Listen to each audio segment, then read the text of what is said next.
Bonjour à tous et bienvenue sur le plateau d'À la Source, votre rendez-vous de l'actualité chrétienne. Au programme de cette édition.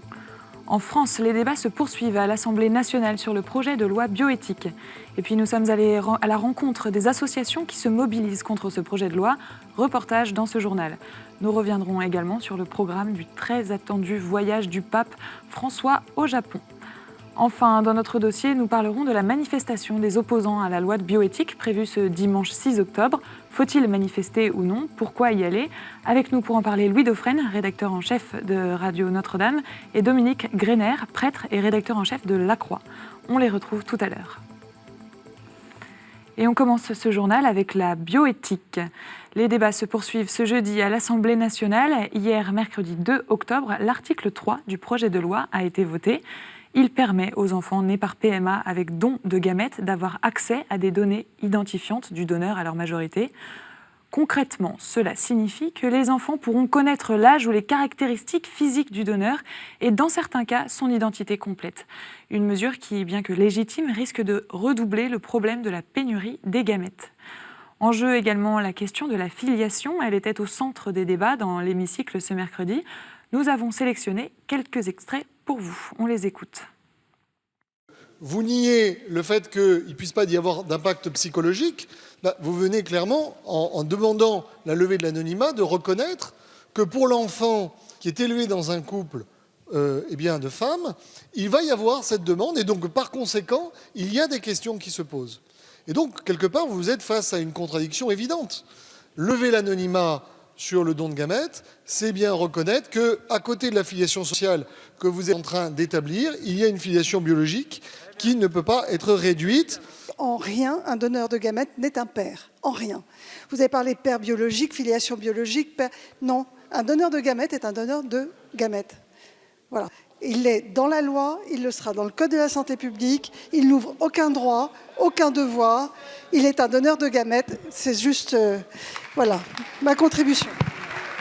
On le rappelle, vendredi dernier, le premier article de la loi qui ouvre l'extension de la PMA aux femmes seules et aux couples de femmes a été adopté par les députés, mais aussi, dans la foulée, l'article 2 qui comprend l'autoconservation des gamètes. Cette mesure n'était jusqu'alors autorisée que pour des raisons médicales. Parallèlement, les opposants au projet de loi se préparent à descendre dans la rue dimanche prochain. Si le contexte s'annonce tendu, les associations du collectif Marchons Enfants, qui organisent la marche du 6 octobre, s'attellent tout de même aux derniers préparatifs. Nous sommes allés rencontrer les associations familiales catholiques, l'une des associations du collectif. Reportage. Il faut faire attention, quelqu'un on a demandé 200 et je sais plus. Aux AFC, comme dans d'autres associations, on s'active pour les derniers préparatifs de la manifestation Marchons Enfants. Il y a une mobilisation qui est incroyable, qui vient de partout. Moi, tous les jours, j'ai des coups de fil, j'ai des messages de gens qui me disent « On avait prévu timidement un bus, mais on est en train d'en préparer un deuxième, puis un troisième. » Donc, je ne sais pas si on atteindra le niveau de 2013 en fin de parcours en 2013, mais en tout cas, on atteint un niveau qui est extra, et surtout, on voit la mobilisation des bénévoles qui est incroyable aussi. Et je pense que ça va faire une belle journée dimanche à Paris avec beaucoup de monde. La fiche à côté de ton ordi. Pour cette manifestation, l'AFC a choisi une manière particulière de communiquer pour faire passer ses messages sur des sujets si sensibles.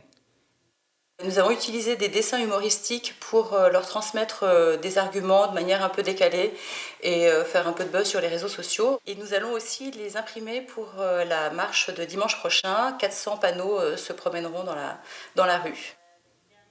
Et si la loi bioéthique est en partie déjà passée, à l'heure de l'envoi des derniers mails, la mobilisation ne faiblit pas.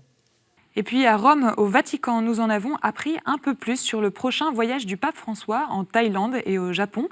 Il aura lieu entre le 19 et le 26 novembre prochain. Le programme détaillé de cette 4e tournée en Asie a été rendu public ce mercredi 2 octobre. Pour ce 32e voyage apostolique, le pape atterrira à Bangkok, en Thaïlande. Il rencontrera le patriarche suprême des bouddhistes ainsi que le roi.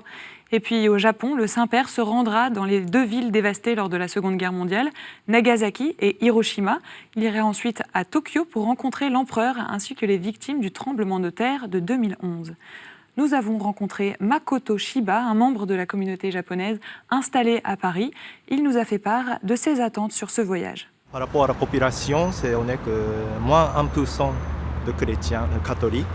Et donc on est inconnu toujours. Et notamment comme ils visitent Hiroshima et à Nagasaki, les deux villes sont bombardées. Et donc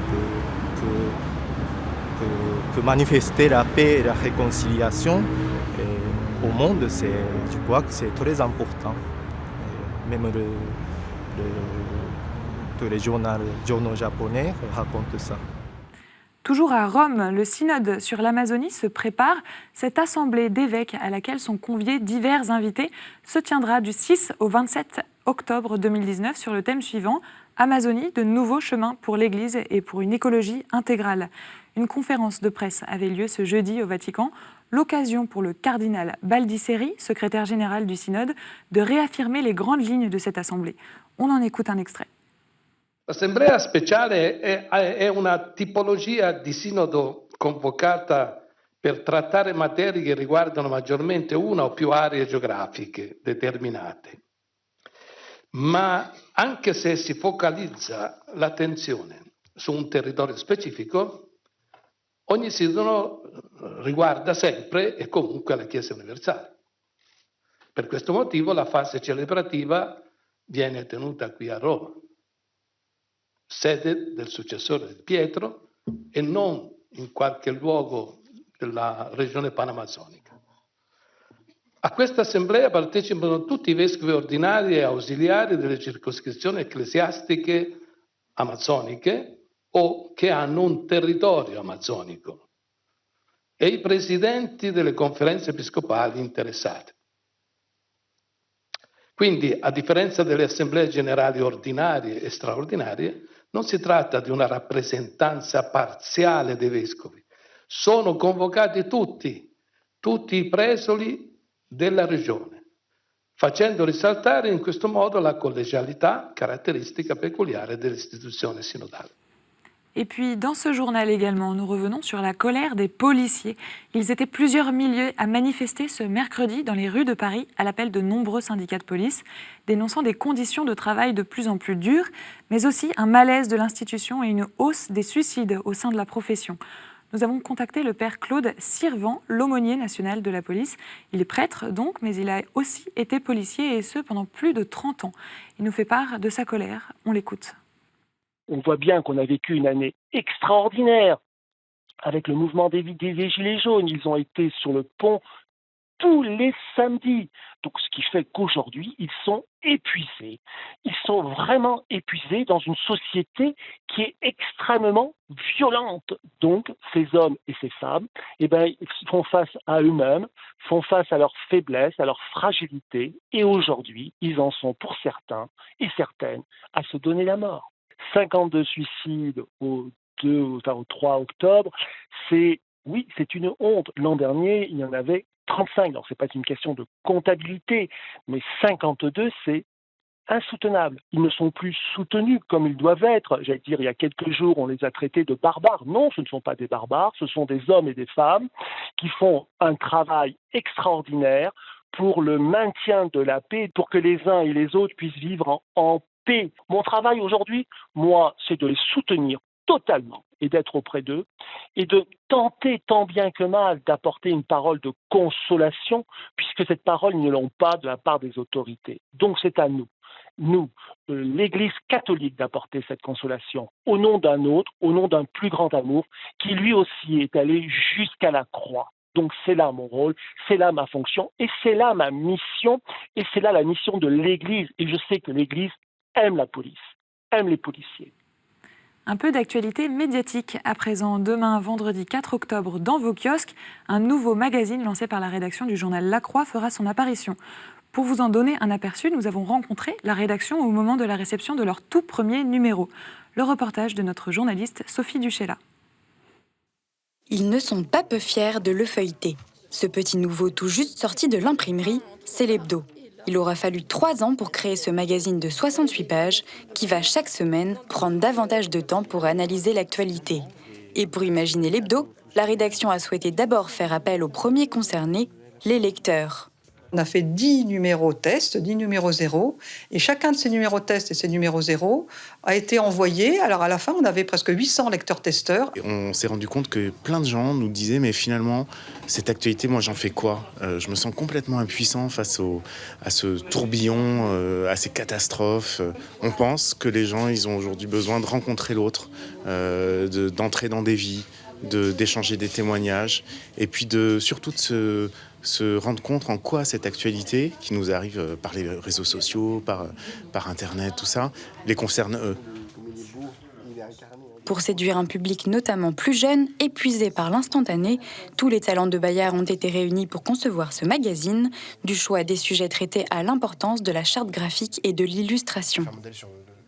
Sur 12 colonnes. Donc, comment on fait signifier l'émotion qu'il peut y avoir dans un article sans être anecdotique dans la photo, sans être sûr du show, comme on est vraiment plus dans l'hebdo. Bon, bref, prendre de la distance. Donc voilà, c'est ça typiquement le genre de challenge qu'on peut avoir à accomplir. On a envie de tester plein de choses, donc on va essayer de faire le meilleur journal possible. Après, c'est au lecteur de décider si le pari est relevé. Grâce à l'implication de son lectorat, l'équipe semble confiante sur l'avenir de l'hebdo, car avec l'évolution de la presse écrite, c'est un vrai pari sur l'avenir. À noter enfin dans l'actualité de l'Église, ce mercredi 2 octobre, Monseigneur Bertrand Lacombe, évêque auxiliaire du diocèse de Bordeaux, a été élu pour être le nouvel administrateur diocésain. Il assurera ainsi la gestion temporaire du diocèse jusqu'à la nomination par le pape François d'un nouvel archevêque titulaire.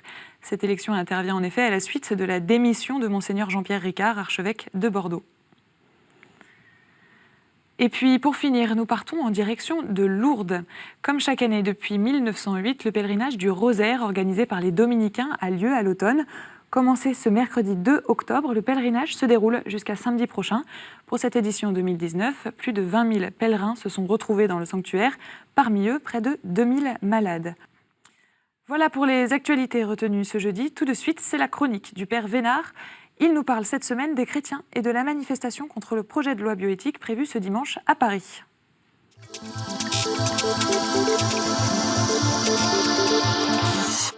Faut-il ou ne faut-il pas aller manifester dans la rue dimanche prochain pour montrer, en tant que catholique en particulier, notre désaccord face à ces lois autour de la bioéthique qui sont en cours de vote à l'Assemblée nationale? Vaste question qui, on l'a bien vu, divise même à l'intérieur de l'Église, les catholiques, et certains désespérés disant cela ne sert à rien, d'autres disant au contraire luttons, nos évêques, les responsables ayant, selon les uns ou les autres, des propos plus ou moins incisifs. Peut-être, pour cette première chronique de l'année où j'ai la joie de vous retrouver, je voudrais apporter un regard en remontant un peu plus en arrière dans le temps. Ce qui nous manque à nous, catholiques, c'est d'accepter profondément que, dans le fond, nous avons politiquement perdu depuis bien longtemps, c'est-à-dire depuis la Révolution française. Depuis 1789, les régimes successifs, républicains pour la plupart, sont fondés en vérité sur des principes qui sont inconciliables avec la foi chrétienne, voire même qui les attaquent directement. Je me rappelle cette parole, cet écrit célèbre de Paul Hazard dans son livre « La crise de la conscience européenne ». Au XVIIe siècle, les Français pensaient comme Bossuet. Au XVIIIe siècle, ils pensent comme Voltaire. Nous sommes encore sous ce régime voltairien. Alors, que faire ?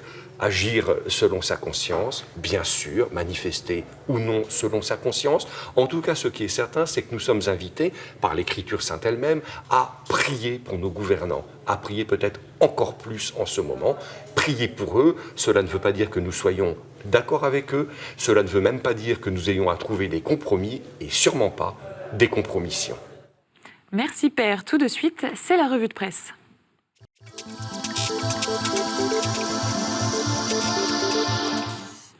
Et on commence par le dernier né du journal La Croix, Dominique Greiner. Pour ce premier numéro, vous nous parlez de famille et d'exil. Oui, le bureau des retrouvailles, un reportage sur ce que font les enquêteurs de la Croix-Rouge pour permettre à des familles qui se sont perdues de vue lors de l'exil, de se retrouver.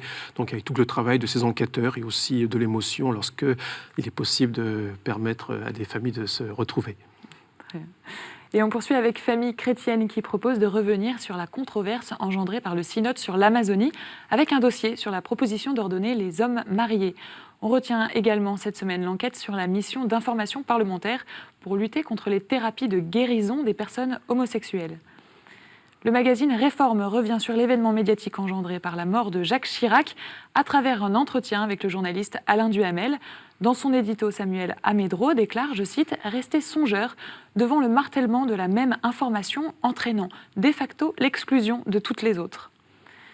On retrouve également Jacques Chirac à la une de La Vie. Le magazine revient lui aussi sur l'hommage populaire rendu à l'ancien président, considéré selon l'Hebdo comme une figure emblématique d'un monde qui semble aujourd'hui révolu.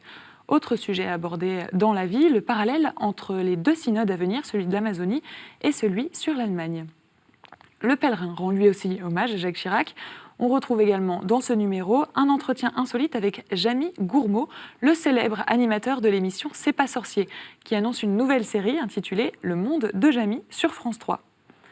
Enfin, dans France catholique, nous parlons d'histoire et des controverses qui ont agité l'Église pendant 2000 ans. Le magazine revient aussi sur les malaises engendrés par la préparation du synode en Allemagne. Dans son édito, Gérard Leclerc nous fait part de ses inquiétudes. Selon lui, je cite, « L'heure est venue pour l'ensemble des catholiques de prier intensément pour l'intégrité de leur Église ». Voilà pour la revue de presse. Tout de suite, c'est le dossier.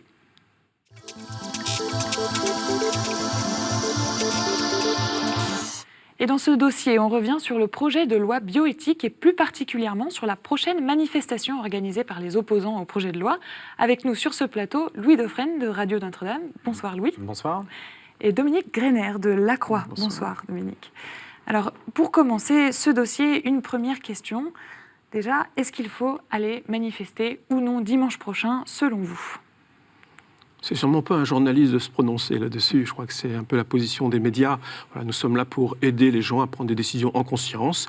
Donc nous faisons un travail depuis des mois, voire même des années, sur les enjeux de bioéthique et à partir de tous les dossiers que nous avons traités, un certain nombre d'arguments, d'entendre y compris les arguments de ceux qui avancent ces projets de loi, de permettre à chacun de se décider en conscience, pour y aller ou pour trouver aussi d'autres modalités d'intervention dans le débat public. Il n'y a pas que la manifestation, tout à l'heure on a entendu parler de la prière, mais il y a aussi la qualité de l'information, il y a eu tous les débats de bioéthique, les états généraux qui ont permis aussi des modalités d'expression, il y a la continuité du suivi des débats parlementaires, donc il y a quand même diverses modalités d'intervention dans le débat public qui demeurent ouvertes et il faut se réjouir qu'il y ait la possibilité aussi de manifester.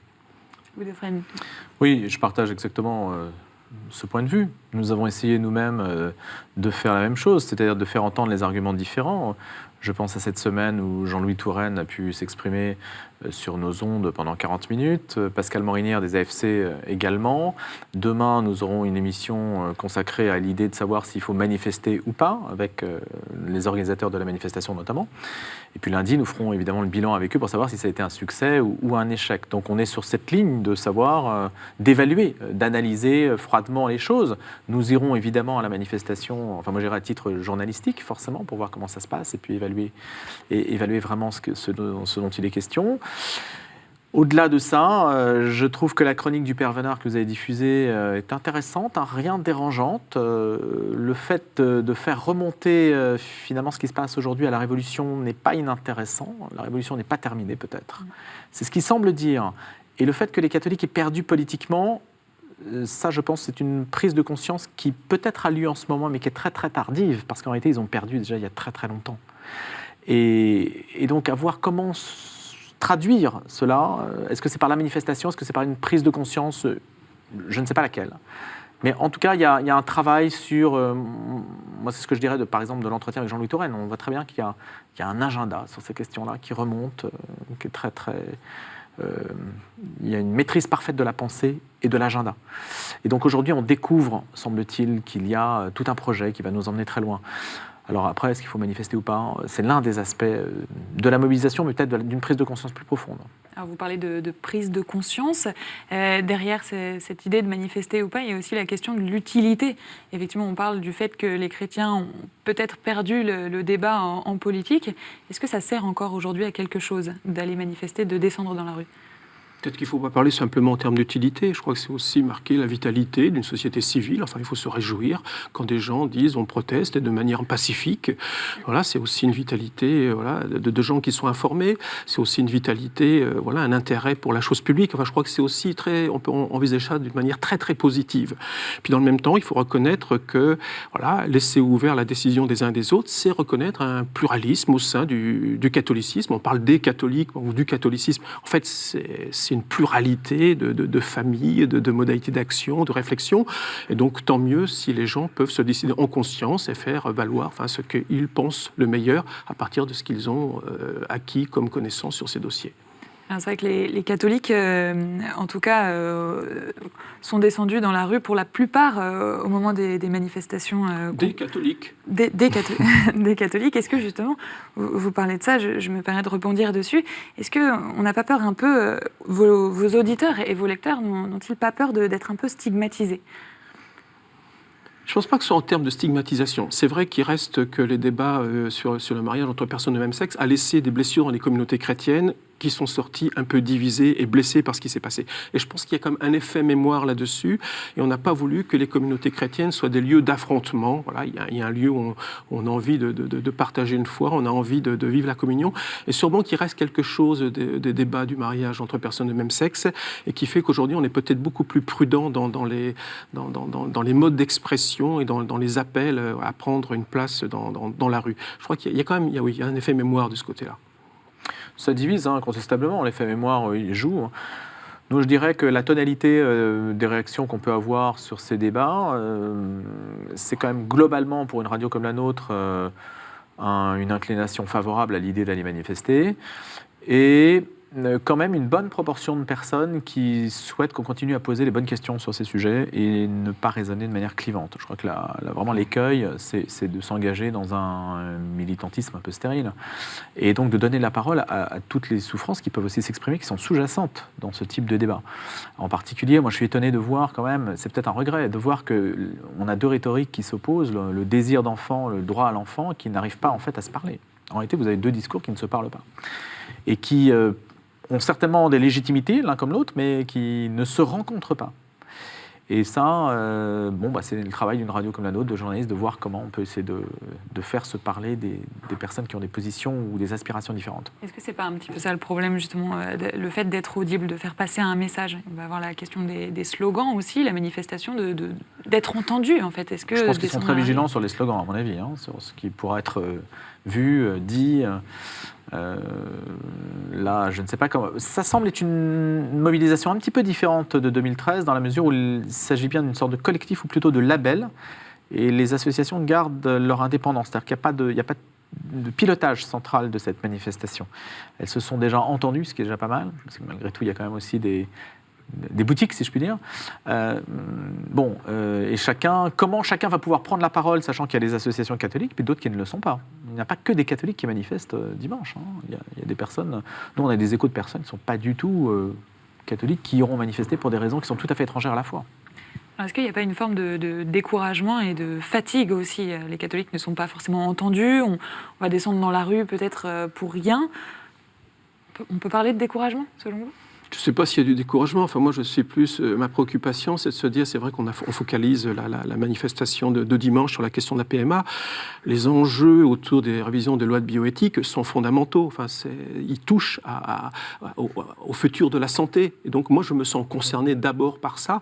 Et c'est vrai que c'est aussi de resituer ce débat sur la PMA dans un ensemble beaucoup plus large. Finalement, est-ce que nous avons vraiment pris conscience de ce qui est en train de se jouer dans les transformations techniques de la médecine ?